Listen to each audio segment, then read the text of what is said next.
Every law student and a judicial aspirant should know this thing.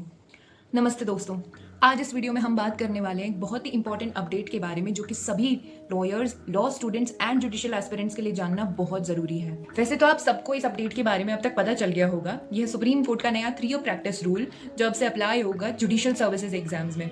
तो चलो जरा इसका हिस्टोरिकल बैकग्राउंड और इससे जुड़ी सारी जानकारियों के बारे में जानते हैं। ये सुप्रीम कोर्ट का जजमेंट आया 20 मई 2025 को in the case of all India जजेस association versus union of India. Supreme court ने डिसाइड किया है कि जुडिशियल सर्विसेज के entry level candidates like civil जजेस बिफोर गिविंग द एग्जामिनेशन उनके लिए 3 ईयर प्रैक्टिस रूल कंपलसरी होगा। अब उन्हें 3 साल प्रैक्टिस करनी होगी एज एन एडवोकेट या as a law clerk in the court after the provisional enrolment from the bar council.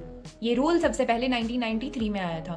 इस रूल को 2002 में शेट्टी कमीशन के द्वारा हटा दिया गया था, लेकिन अब ये रूल वापस आ चुका है 2025 में, पूरे 23 साल बाद। तब तक डायरेक्टली जो लोग LLB करके आते थे वो एग्जाम दे सकते थे, लेकिन सुप्रीम कोर्ट का कहना है कि कोर्ट की प्रैक्टिकल नॉलेज सिर्फ बुक्स से नहीं आती है और फ्रेश ग्रेजुएट्स को कोर्ट के एटिकेट्स एंड प्रोसीजर्स को समझने में बहुत दिक्कत होती है। तब सवाल ये आता है कि रूल कब अप्लाई होगा। 20 मई 2025 के बाद अब जितनी भी नोटिफिकेशंस आएंगी regarding the judicial service examinations, उनमें ही ये रूल अप्लाई होगा। उससे पहले जितनी भी नोटिफिकेशंस होंगी रिलेटेड टू द एग्जामिनेशन, उनमें ये रूल अप्लाई नहीं होगा। एक और इम्पॉर्टेंट बात, सिलेक्शन के बाद भी ट्रेनिंग पीरियड मैंडेटरी होगा after clearing the judicial services examination. लेकिन डिबेट्स अभी भी चल रहे हैं। एक रिव्यू पिटीशन फाइल हुई थी कि ये रूल 2027 से लागू होना चाहिए ताकि अभी जो एस्पिरेंट्स प्रिपेयर कर रहे हैं उनका करियर इम्पैक्ट ना हो। लेकिन अब सवाल यहाँ खड़ा होता है कि ये rule women's and marginalised groups के लिए क्या चैलेंजेस क्रिएट करता है, क्योंकि उनके लिए कंसिस्टेंटली प्रैक्टिस करना थोड़ा मुश्किल हो सकता है। अब क्वेश्चन कहाँ खड़ा होता है?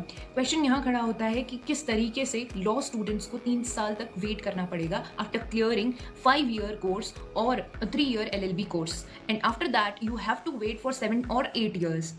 That's a huge shift. Second thing is money matters. 3-year practice in law means low income and unpaid work, which often create financial burden on the students, especially from the middle class families or weaker financial background. Also, let's not forget this thing that practicing for 3 years doesn't guarantee that you will be a good judge.